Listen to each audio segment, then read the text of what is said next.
دوستانو، یو ظالم پلار د خپلې میرنۍ لور سره د نورو ملګرو سره په شریکه بدکاري کوله. ویډیو را سره تر اخره پورې وګورئ او د ویډیو کتو مخکې درته یادونه کوم چې زموږ چینل مو نوي سبسکرایب کړئ نو مهرباني وکړئ زموږ چینل در سره سبسکرایب کړئ او خوا کې ورسره د ټلۍ نشان وهئ چې داسې معلوماتي ویډیوګانې درته په اسانه در ورسي. دوستانو، یو ظالم پلار خپلې میرنۍ لور سره بدکاري کوله. د سړي ښځې چې ستاره نومیږي هغې په خپل بیان کې ویلي چې زما خاوند با د ایسو نشه کوله او زما په لور به هم د ایسو نشه کوله او بیا به یې ورسره بدکاري کوله. ستاره وایي چې خاوند به مې په لور غلط فلمونه کتل او بیا به یې ورسره بدکاري کوله. ستاره وایي چې کله به مې لور لمبوله نو ما ته به یې ویل چې پلار مې را سره داسې کار کوي، خو ما به نه منله. ستاره وایي چې ما ته پته نه وه چې دا مې په لور د ایسو نشه کوي او بیا ورسره داسې غلط کار هم کوي. ستاره وایي چې په ما به هم د ایسو نشه کوله، خو چې کله به مې هر څه په خپلو سترګو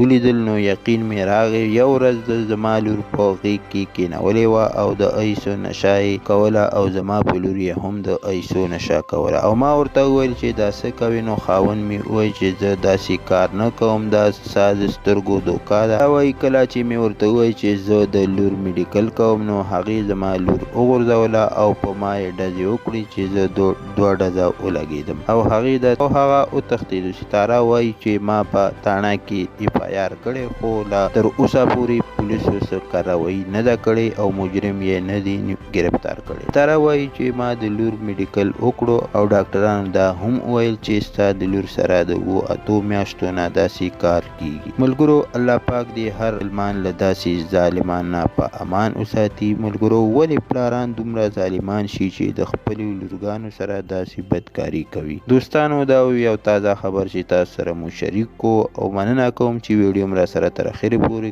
وکتله او د بلې ویډیو پورې د لوی الله په امان.